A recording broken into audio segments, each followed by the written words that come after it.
말씀 보시겠습니다. 우리 민수기 1장 1절에서 19절까지 말씀입니다. 민수기 1장 1절에서 19절까지의 말씀입니다.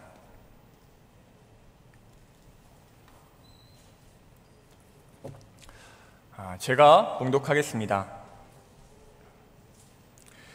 이스라엘 자손이 애굽 땅에서 나온 후 둘째 해 둘째 달 첫째 날에 여호와께서 시내 광야 회막에서 모세에게 말씀하여 이르시되 너희는 이스라엘 자손의 모든 회 중 각 남자의 수를 그들의 종족과 조상의 가문에 따라 그 명수대로 계수할지니 이스라엘 중 20세 이상으로 싸움에 나갈 만한 모든 자를 너와 아론은 그 진영별로 계수하되 각 지파의 각 조상의 가문의 우두머리 한 사람씩을 너희와 함께 하게 하라.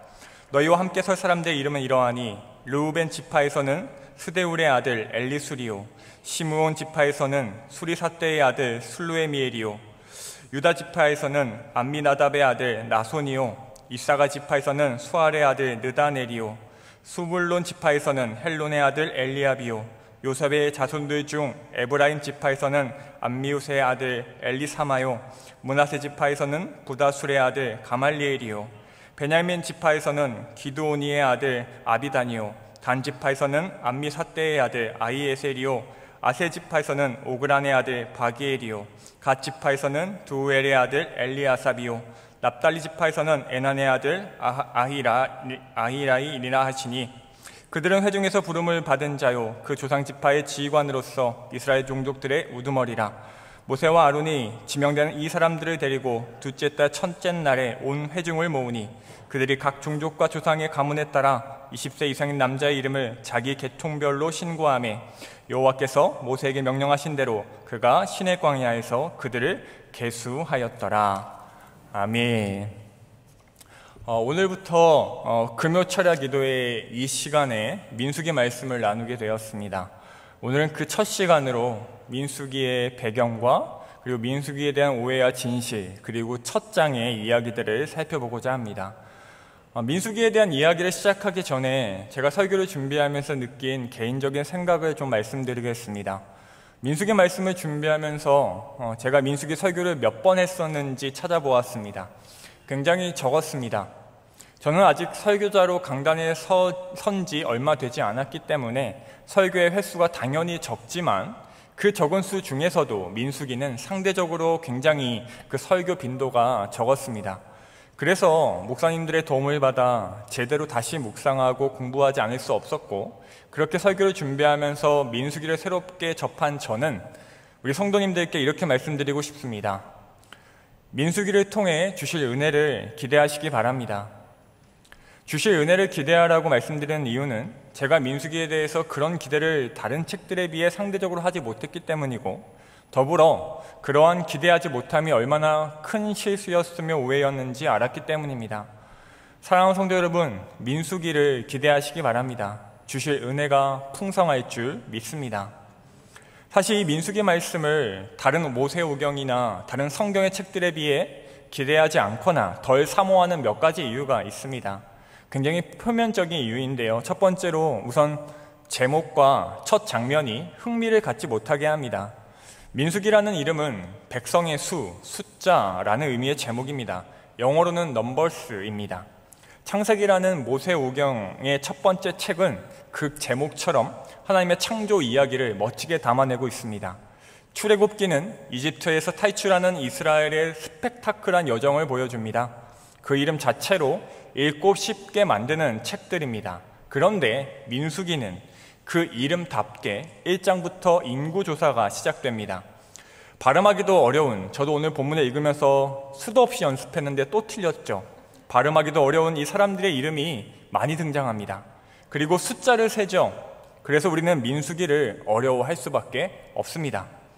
두 번째는 이 민수기에는 실패의 이야기가 너무 많기 때문입니다. 백성들의 죄악, 반역 등의 이야기가 민수기에서 주류를 이루고 아주 많은 비중을 차지합니다. 어떤 주석가는요, 민수기의 이 39년의 여정을 한마디로 요약해서 대실패라고 표현합니다. 현대의 신자인 우리도 민수기에 나타난 이스라엘 백성들과 다를 바 없이 실패를 반복하는 신앙생활을 하고 있지만, 그렇다고 해서 민수기의 백성들의 이 실패를 보면서 미안 삼기는 또 쉽지 않은 것 같습니다. 어쨌든 우리는 성공을 좀 보고 싶고 축복을 발견하고 싶어 합니다. 성경을 통해서요. 그래서 우리는 실패의 이야기가 가득한 이 민수기를 크게 기대하지 않는 것 같습니다. 그러나 이러한 민수기에 대한 저의 착각이나 우리의 오해를 뛰어넘어 하나님은 민수기를 통해 우리에게 더할 나위 없는 은혜를 허락하실 줄 믿습니다. 먼저 민수기의 시대적, 공간적 배경을 살펴보겠습니다. 민수기는 모세오경 중에 4번째 책인데요. 시대적으로는 출애굽기와 신명기 사이의 이야기라고 보시면 됩니다. 출애굽기와 신명기 사이의 이야기. 출애굽기에서 이스라엘은 모세를 통해 하나님의 구원을 경험합니다. 이집트, 애굽에서 나오게 되죠. 이스라엘이 이집트를 떠나 시내산에서 약 1년 동안 머물면서 하나님께로 받은 율법은 출애굽기 후반부와 그리고 레위기에 자세하게 기록되어 있습니다.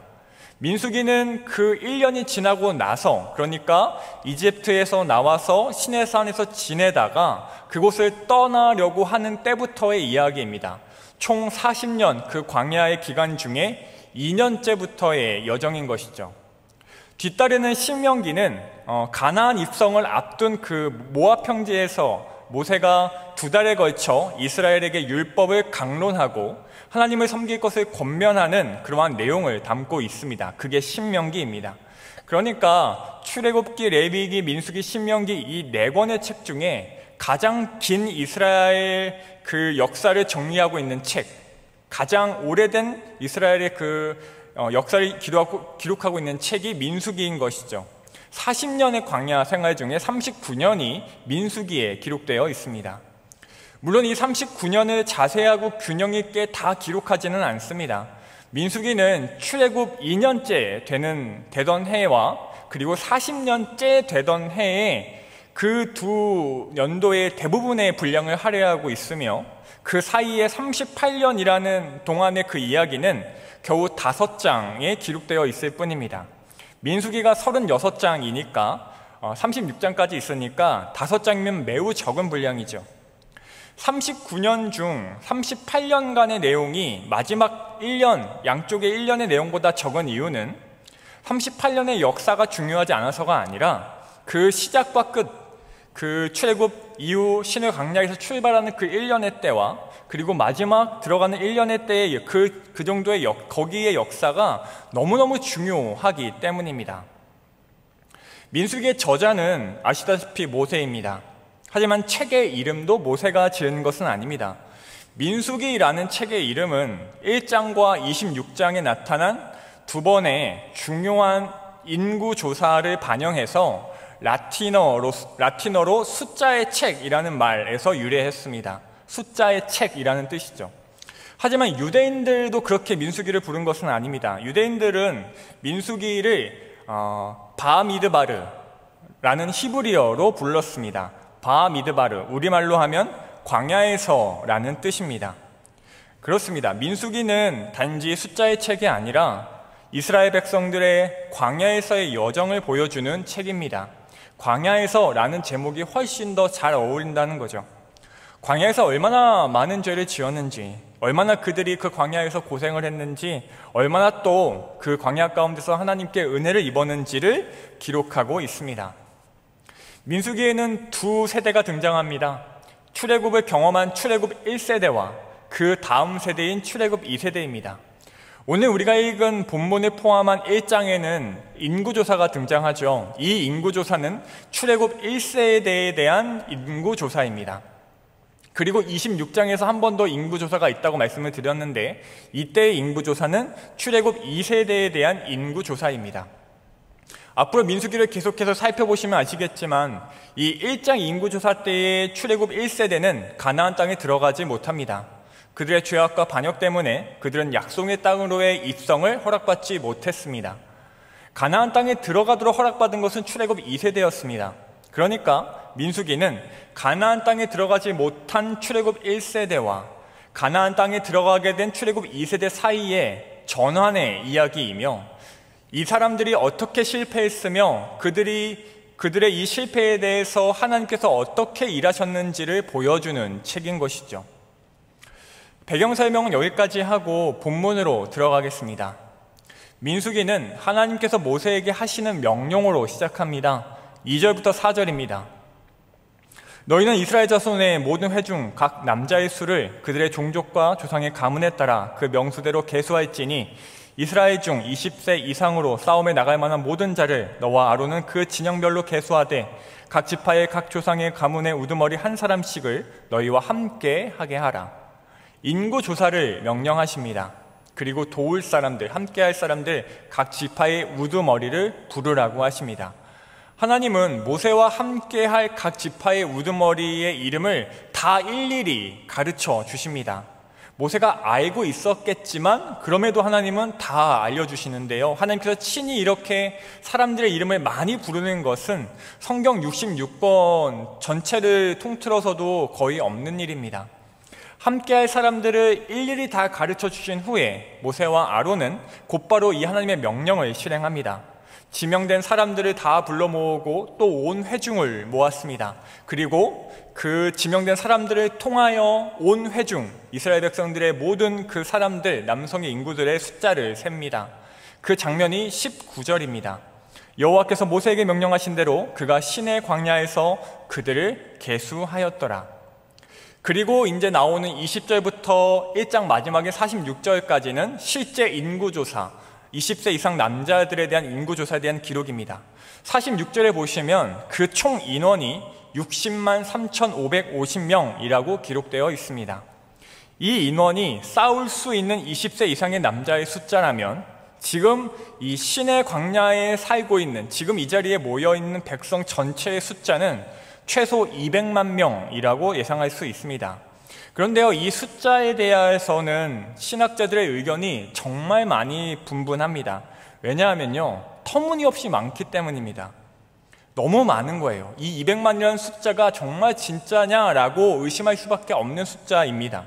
이에 대해서 아주 여러 가지 설들, 수학적으로든 역사적으로든 너무나 많은 설들과 의견들이 있지만 어느 설 하나 탁월하고 시원하게 우리를 납득시키고 설명해 주지 못합니다. 그렇게 우리는 우선은 어느 신학자가 얘기한 것처럼 우선은 이 성경 그대로 문자적으로 보는 것이 맞다고 저도 생각합니다. 싸울 수 있는 20대 이상의 남자 60만 명, 그로 인해 예상할 수 있는 전체 백성의 숫자 200만 명. 우선은 그러한 전제로 우리가 이 민수기를 읽으셨으면 좋겠습니다. 다시 본문으로 돌아와서 하나님께서는 왜 이 시내 광야에서 이제 가나안 땅으로 출발해야 하는 이때에 인구조사를 명령하셨을까요? 만약에 진짜 60만 명이라면 그 숫자를 세는 작업은 정말 장난이 아니었을 겁니다. 코로나 때문에 우리 교회에 본당에 들어올 수 있는 성도님들 수가 99명입니다. 그래서 저희 교육자들과 안내위원 집사님들이 계수를 항상 하죠. 저는 숫자를 잘 못 세나 봅니다. 너무 헷갈려서 한 번 예배 드릴 때마다 5번, 6번, 7번씩을 셉니다. 그래도 매번 숫자가 다릅니다. 그런데 60만 명이래요. 100명도 세기 힘든데 60만 명이랍니다. 그럼에도 하나님은요, 이 인구조사를 명령하셨습니다. 무엇 때문일까요? 왜 이 조사가 필요했던 걸까요? 왜 이 인구조사가 민수기 제일 처음에 나오는 걸까요? 사실 우리가 정말 민수기를 읽기 어려워하는 이 1장의 인구조사는 매우 중요한 의미를 가지고 있습니다. 그것은 약속에 대한 신실하신 하나님의 성취입니다. 하나님께서는 오래전에 약속하셨습니다. 누구에게요? 아브라함에게입니다. 그리고 그 아들 이삭과 야곱에게입니다. 하나님이 말씀하셨습니다. 내가 너로 큰 민족을 이루게 하겠다 라고 하셨습니다. 아브라함의 후손이 하늘의 별처럼 많게 하시겠다고 하셨습니다. 그 후에 아브라함은 이삭을 낳았지만 그 이후에 약속에 대한 성취를 제대로 보여준 적은 없습니다. 이삭이 야곱을 낳았고 야곱은 12아들을 낳았습니다. 그들과 이집트에서 오래 살았습니다. 후손들을 많이 낳았고 모세의 때까지 그 역사가 이어졌습니다. 그리고 오늘 출애굽한 이후, 하늘의 별처럼 많게 하겠다고 하신 그 약속 이후 처음으로 우리는 그 약속의 결과 성취를 확인합니다. 무엇을 통해서요? 인구조사를 통해서요. 20대 이상의 남자만 60만 3,550명, 모든 백성의 수를 짐작하면 약 200만 명. 아브라함의 사라가 하나님의 약속의 말씀을 비웃은 순간을 우리는 기억합니다. 하나뿐인 아들 이삭을 바치라 하셨을 때 약속이 파기될 수도 있는 그 말씀에 순종한 아브라함을 우리는 기억합니다. 야곱의 절망과 좌절을 우리는 기억하며 야곱 가족들이 살던 시대의 이스라엘의 가뭄을 기억합니다. 요셉 형들의 죄악을 기억하며 몇 번이나 죽을 고비를 넘긴 요셉의 일생을 기억합니다. 이스라엘 민족의 그 사내 아이들을 다 죽이라 한 애굽 왕 바로의 명령과 그 실행을 기억하며 400년이 넘는 노예 생활을 우리는 기억합니다. 그 비웃음과 그 불순종과 절망과 좌절과 죄악, 그리고 수많은 방해와 압제 속에서 하나님은 약속을 이루셨습니다. 사랑하는 성도 여러분, 민수기는 이스라엘의 실패의 이야기일지 모릅니다. 그러나 우리는 민수기의 시작이 무엇을 말하고 있는지 지금 바로 확인하였습니다. 민수기는 하나님의 언약의 성취로부터 시작합니다. 백성들의 실패 이야기요? 그럴지 모르지만 하나님의 실패 이야기는 아닙니다. 우리는 민수기 이스라엘 백성들과 같습니다. 이 민수기만큼 우리의 지금의 삶을 대변해주는 성경은 찾아보기 힘들 겁니다. 그도 그럴 것이 이들은 구원이 시작이었습니다. 광야에서 시작하지 않았습니다. 출애굽으로 시작했습니다. 우리가 알다시피 그 출애굽은 수많은 기적을 통해서 이루어졌습니다. 결코 성공할 수 없는 목표였습니다. 그러나 하나님은 애굽에서 이스라엘을 나오게 하셨습니다. 하나님의 구원하심이 그들의 광야 40년 여정의 시작이었습니다. 우리도 동일합니다. 세상 다른 종교들은 구원을 최종 목표로 삼고 일생을 살지만 우리는 아닙니다. 우리는 구원받음으로 새로운 삶을 시작합니다. 예수님을 영접함으로 신앙생활을 출발합니다. 그런데 그렇게 구원으로 시작했음에도 우리 인생의 탄탄대로는 아닙니다. 탄탄대로는커녕 더 많은 시련과 고난이 우리 앞을 가로막고 있습니다. 마치 출애굽의 구원을 경험한 이스라엘 백성들 앞에 광야가 있었던 것처럼 말입니다. 너무 비슷합니다. 너무 비슷하죠? 광야의 삶을 시작하는 이스라엘과 신자로 사는 이 땅에서의 우리의 삶이 비슷합니다. 이스라엘 민족의 죄악과 반역 때문이기는 하지만 하나님은 이스라엘 민족을 바로 가나안 땅에 살게 하지 않으셨습니다. 이미 구원받은 우리도 여전히 광야와 같은 인생을 살아갑니다. 구원받고 바로 천국으로 부르시면 좋을 텐데 그렇게 하지 않으십니다. 이처럼 우리 인생이 민수기와 비슷하기에 우리는 큰 위로와 도전을 이 민수기를 통해 얻을 수 있습니다. 하나님은 출애굽 이후 광야를 걸어가야 하는 그 백성들에게 자신들에게 이루어진 언약의 성취를 가장 먼저 확인하게 하셨습니다. 하나님께서 우리에게도 그렇게 말씀하십니다. 이미 구원받은 우리에게 이 땅을 살라 하시며 말씀하십니다. 내가 너와 함께 있다고 약속한 일들을 이루었고 이루고 있고 이룰 것이라고 말씀하십니다. 그러니 겁먹지 말라, 진군하라 하십니다. 이길 싸움을 준비하라 하십니다. 사랑하는 성도 여러분, 그런 의미의 인구조사입니다. 하나님께서 얼마나 신실하신지, 이스라엘이 시작할 이 여정이 얼마나 확실히 승리가 보장되어 있는지에 대한 증명입니다. 우리는 광야에 서 있습니다. 우리의 생명이 다하는 날까지 혹은 주님 오실 그날까지 우리의 광야의 여정은 계속될 겁니다. 목마르고 배고프며 낮에는 뜨겁고 밤에는 추울 겁니다. 다리는 저려오고 허리는 아프며 가방을 맨 어깨는 천근만근일 겁니다. 내가 살펴야 하는 사람들, 가족들, 친구들, 이웃들은 이 광야의 길을 걷고 있는 동안에도 나의 도움을 필요로 할 것입니다. 저 멀리 목적지가 보이면 좋을 텐데, 그나마 나을 텐데 걸어도 보이는 것은 모래뿐일지도 모릅니다. 우리는 광야에 서 있습니다.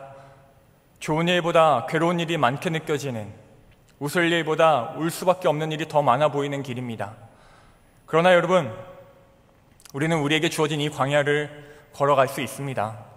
실패할지언정 포기하지 않을 수 있습니다. 괴로울지언정 낙심하지 않을 수 있습니다. 왜냐하면 하나님이 약속하셨기 때문입니다. 하나님이 약속을 이루셨기 때문입니다. 애굽에서의 430년에 비하면 광야의 40년은 아무것도 아니었습니다. 출애굽의 기적에 비하면 가나안 입성은 별거 아닙니다. 하나님은 우리를 죽음에서 생명으로 인도하셨습니다. 멸망의 지옥에서 천국으로 우리의 거처를 옮기셨습니다. 그보다 더한 기적은 없습니다. 그보다 더한 큰 일하심은 없습니다. 출애굽이라는 은혜의 크기를 알았다면 이스라엘은 광야를 더 잘 걸어갈 수 있었을 겁니다. 우리가 그러기를 소망합니다. 예수 그리스도를 통하여 우리를 구원하여 주신, 우리가 이미 받은 그 구원이 얼마나 놀랍고 말도 안 되는 은혜인지 그 높음과 깊이와 크기를 알아 이 삶을 살아갈 수 있기를 바랍니다.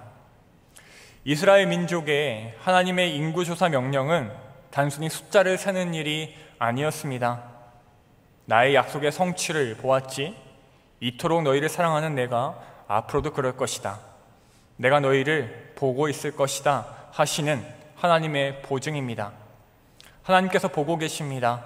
우리를 지켜보고 계십니다. 이 험난한 광야길을 가는 우리에게서 한시도 눈을 떼지 않으십니다. 남편들이, 아빠들이 자주 하는 실수가 있습니다. 어느 날 집에 있는데 아내가 저한테 말했습니다. 자기 화장실 갈 테니까 그동안 애들 좀 보라고요. 저는 아내 말을 잘 듣습니다. 그래서 보고 있었습니다. 우리 애들을 정말 보고 있었습니다. 그런데 저는 화장실을 다녀온 아내한테 혼났습니다. 애들 좀 보고 있으라니까 진짜 보고만 있네? 라고 했습니다. 저는 보라고 해서 보고 있었는데 아내의 보라는 말은 그게 아니었나 봅니다. 눈을 맞추고 놀아주고 스킨십을 해주고 말 걸어주고 먹은 분유를 개원하지는 않았는지, 쪽쪽이가 빠지지는 않았는지, 기저귀에 소변 대변을 보지는 않았는지, 불편해하지는 않는지를 보라는 거였습니다. 광야를 가는 이스라엘 백성들에게 보증하신 것처럼 우리에게도 말씀하십니다. 내가 너를 보고 있겠다라고 말입니다.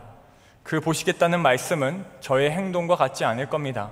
지키시겠다고, 살피시겠다고, 필요할 때 도움을 주고, 어려울 때 답이 되어주시겠다고, 슬플 때 위로하시고, 아플 때 낫게 해주시겠다고 하시는 그런 보심, 지켜보심입니다. 그러니 우리는 괜찮습니다. 갈 수 있습니다. 이 전쟁과도 같은 인생에서 진군할 수 있습니다. 실제로 어느 교수님은 민수기 초반부 1장부터 10장 정도까지의 그 내용을 이렇게 표현합니다. 광야 진군, 그냥 행진 혹은 그냥 걸어감 혹은 피난길이 아니라 진군이라고 표현합니다. 오늘 본문에서 계수하다라는 말에 사용된 동사는 나사라는 동사인데 이 말은 세다가 아니라 세우다, 일으키다라는 의미입니다. 단순히 숫자를 세라고 말씀하신 것이 아니라는 거죠. 하나님께서 그 한 명 한 명 온 이스라엘의 백성들을 세우라고, 일으키라고 하셨다는 겁니다. 사랑하는 성도 여러분, 하나님께서 우리를 세우셨습니다. 우리를 일으키시고 진군하라 하셨습니다. 갈 수 없다면 보내지 않으셨을 겁니다. 이길 수 없다면 싸우라고 하지 않으셨을 겁니다. 갈 수 있기에, 이길 수 있기에 하나님은 우리에게 광야를 허락하셨습니다. 이 광야를 살아내시기 바랍니다. 베푸신 구원의 은혜, 이루신 언약의 성취를 확인하고 진군하시기 바랍니다. 그러면 우리는 이 광야에서 하나님의 임재를 경험하게 될 것입니다.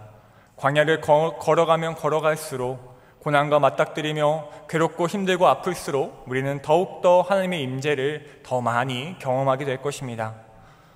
민수기를 통해 주실 은혜를 기대하시기 바랍니다. 인간의 실패의 이야기가 아닙니다. 하나님의 성공의 이야기입니다.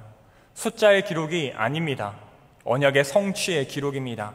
고난 앞에서의 절망에 대한 이야기가 아닙니다. 그 너머의 희망에 대한 이야기입니다. 이 민수기 바미드바르, 광야에서라는 이름의 책을 통해 현재 그 광야를 살아가는 우리에게 하나님께서 어떤 말씀을 하시는지, 어떻게 일하시는지를 깨달아 아는 은혜가 우리에게 있기를 소망합니다. 이한나라는 시인이 광야를 가로질러라는 시를 썼습니다. 조금 긴데요. 길지만 저에게 아주 큰 은혜와 감동이 되어서 다 읽어드리고 싶어 가져왔습니다. 제가 읽어드리겠습니다. 광야를 가로질러 라는 시입니다. 사막을 가로질러 방랑한다. 내가 비켜갈 수 없을 것 같은 여정이다. 나는 걸어갈 뿐이다. 마음의 짐을 지고 갈라진 이 땅을 걸으며 그저 이해할 수 없다. 왜 돕는 손으로 조력하는 자가 없는지. 메마름과 고통 가운데 하나님은 마음의 고백을 강요하실 뿐이다. 과연 무엇을 말하기를 원하시는지. 주님의 이름을 불러본다. 소생할 수 있는 믿음이 나에게 없음을 고백한다. 그런데 이 부르짖음이 결코 헛되지 아니하다. 메마른 영혼 위에 주님의 자비가 부어지며 그분의 임재 가운데 정죄되고 다시금 온전케 되어 내 몸과 영혼이 그분을 칭송하기를 호령한다. 그리고 그 약속의 땅을 회상한다. 하나님의 온전한 섭리가 세워진 곳, 너와 내가 어느 날 서게 될 곳, 하나님의 소명에 응답하리라. 모세와도 같이 하나님을 나의 분깃으로 삼으리라. 레위야도 같이 하나님의 사명을 이어가리라. 여호수아와도 같이. 무엇을 대명하게 될지 두렵지 않음은 이제 하나님의 은혜가 충만함을 내가 알기 때문이다. 그러므로 항상 길을 잃지 아니할 것이다. 그분과 함께 걷기 때문에. 말씀을 맺겠습니다. 사랑하는 성도 여러분, 오늘도 광야를 사셨죠? 아마 내일도 우리는 광야에 서 있을 겁니다. 그렇다면 여러분, 뒤를 한번 돌아보시기 바랍니다. 지나온 길 저 너머에 무엇이 있을까요? 이스라엘은 자신들이 건너온 홍해를 볼 것이며 자신들이 빠져나온 애굽을 볼 것입니다. 우리는요? 우리는 지난날을 볼 것이고 예수 그리스도의 구원을 볼 것입니다. 뒤를 보셨다면 이제 지금을 보시기 바랍니다. 우리는 지금의 나와 내 인생을 통해 무엇을 볼까요? 이스라엘이 인구조사를 통해 확인한 하나님의 언약의 성취를 보는 것처럼 우리는 우리에게 약속하신 일의 성취, 나를 살게 하신 그 은혜를 보게 될 것입니다. 뒤를 보시고 지금을 보셨다면 이제 우리는 앞을 보아야 합니다. 이스라엘에게 가나안 땅이 있듯이 우리에게도 장차 완성될 하나님의 나라가 있습니다. 소망의 나라입니다. 뒤를 보아도 지금을 보아도 앞을 보아도 우리가 무너질 이유는 존재하지 않습니다. 사랑하는 여러분, 이 광야에서 진군하시기 바랍니다. 신실하신 하나님을 의지하여 승리의 싸움을 해나가시기를, 그런 우리 모두가 다 되기를 주님의 이름으로 소망하며 축복합니다. 이 시간 우리 찬양하겠습니다.